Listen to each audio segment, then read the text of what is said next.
Hagrid, seriously, go. Hello everyone.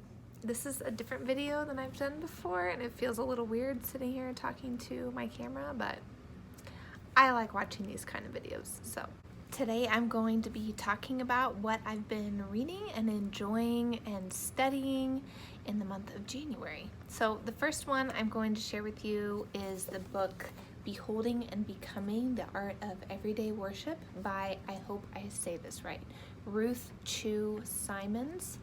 And it's this beautiful book that she has written and illustrated that is a kind of devotional. Stop! You guys, if you hear like a this video, it's because of Hagrid. And he also is farting and it smells so bad. So, like I was saying, there will be a chapter about an attribute of God, like his beholding his greatness or beholding his faithfulness or beholding his sovereignty.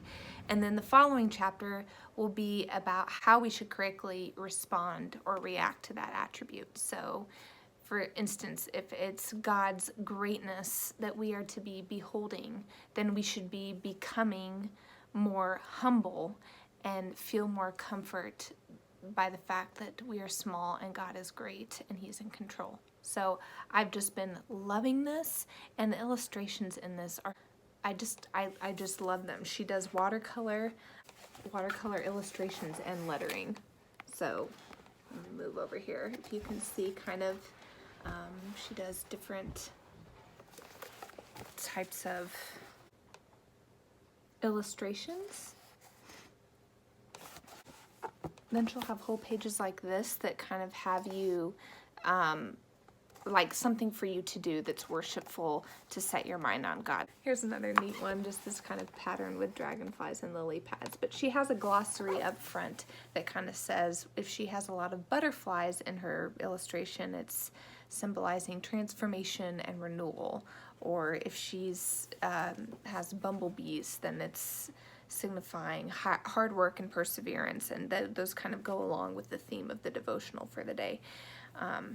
But anyway, I just love it. It's just beautiful and peaceful to read, and the truths in it are so good. And if I can suggest, this might upset some people, but if you're reading Jesus Calling by Sarah Young, switch to this. Anyway, this is sort of designed towards women, towards mothers. You don't have to be a mother to read this, but I do feel like some of the subjects in here are good for mothers or address mothers specifically. I loved this, Beholding and Becoming, Ruth Chou Simons.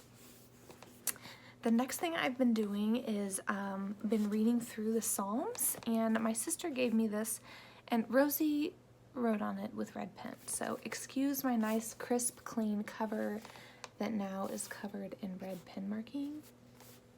This is a compilation of the Psalms and some photography. Some of the artwork I like this. It's just kind of a photograph of this like flower ring. But some of the photography does nothing for me. For example, this one by Psalm 16, one of my favorite Psalms ever, and it's just this guy holding a glass cup. That's not. What I like about this is some of the pages have a lot of space for me to take notes or do my lettering. So like this one on Psalm 8, I'll focus on a verse and then re-letter it out to the side with, and I've done that on a couple of these.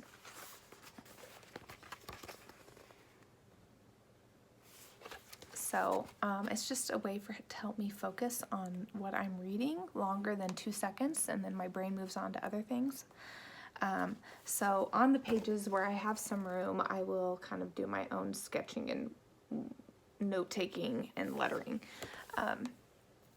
But I love this because I'm reading scripture, but kind of in a different format. So instead of just reading the Bible, I'm reading it in a book with pictures, and so it kind of changes it up a little bit.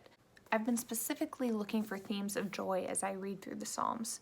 I tend to operate out of fear. I have a lot of fears concerning my health or my children, so many things. That's just kind of like my go-to emotion when I'm dealing with life.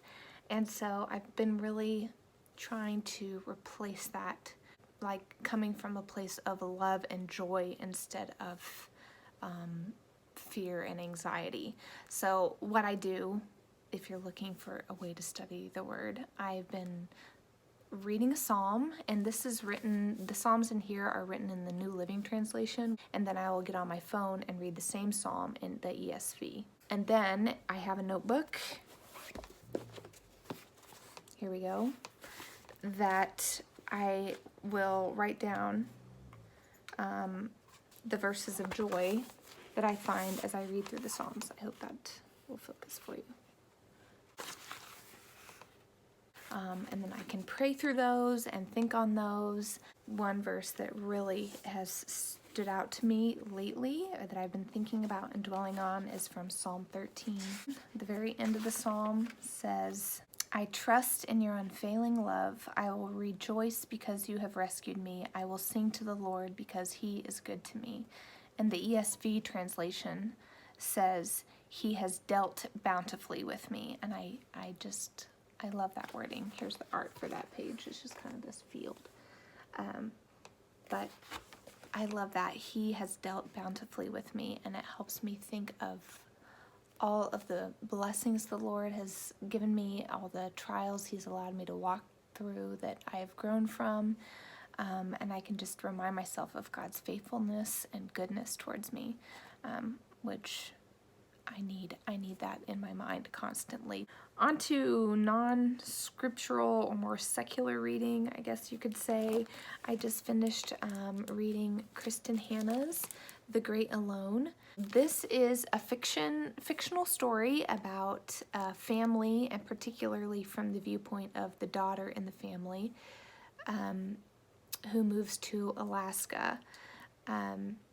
The mother and father in this have a very toxic relationship. The father is a Vietnam veteran. He was a prisoner of war. When he returns home from the war, he has obvious trauma and psychological issues from that. Psychological issues from that? What am I trying to say? He has paranoia, PTSD in all the forms, the nightmares, the flashbacks, the rage that manifests itself in abuse towards his family. He's very unstable and erratic in his behavior, can't hold down a job, and so he is kind of this dreamer, and he thinks if they go to Alaska they can get away from the man and live off the land. And it's very tumultuous. There's kind of, if you like survivalist type stories, there's a lot of that in here, but most of it is relationship based. Relationship between a mother and a daughter, a romantic relationship. Oh my gosh, Hagrid. You guys, it's so bad. I'm in a fog. I'm in a literal fog right now of dog fart. Anyway, it was a little slow and a little long-winded, and if I had to read another description of somebody in Alaska wearing a flannel shirt, but once I got to page 200, from page 200 to about 350, I could not put this book down. Then the last 100 pages after that were pretty good too. So I enjoyed the book. Kristin Hannah likes her adjectives, and she likes to tell you the color of every single thing in the setting, which got a little bit over the top for me after a while. This book is like 450 pages, but the story was good. The relationships were good. I thought it had some good details about abusive relationships and the kind of thought processes and the way different people handle that, and it builds both sympathy and revulsion for the people within the relationship. When an author can do that, give you multiple feelings about the same character, I think that's good writing. I liked it. It's good. It's cold. This talks about long winters. It's snowy outside. So, you know. Ratings for these. The Beholding and Becoming, I'm about halfway through it right now, and I can already tell I'm going to give this 5 stars. Love it. Love the truths in it. She doesn't shy away from what God says about us and about him, and I don't feel like it's just light and fluffy, and I feel like a lot of Christian literature for women is trash, to be quite honest, and this is not trash, so you should check it out. This book of Psalms, I mean, it's based on scripture, so I like it. Some of the pictures are stupid, but you can make your own pictures and notes. You can read other translations to pair with this. I've been very much enjoying this. Kristin Hannah's The Great Alone. 4 stars.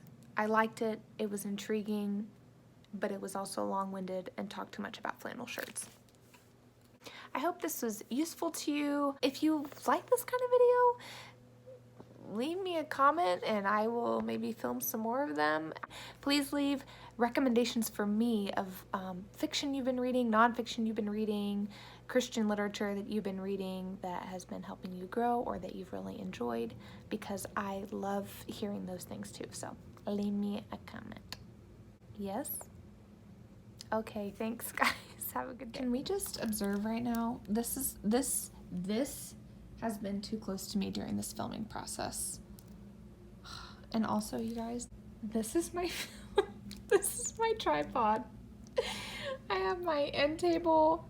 You guys, and my whole living room is a mess right now, okay? This is real life. And my kids aren't even here at the moment, but I have my table. I have my 3 Mondo blocks and my Bible that I set my phone against to film. That is high class filming, you guys. Super high class.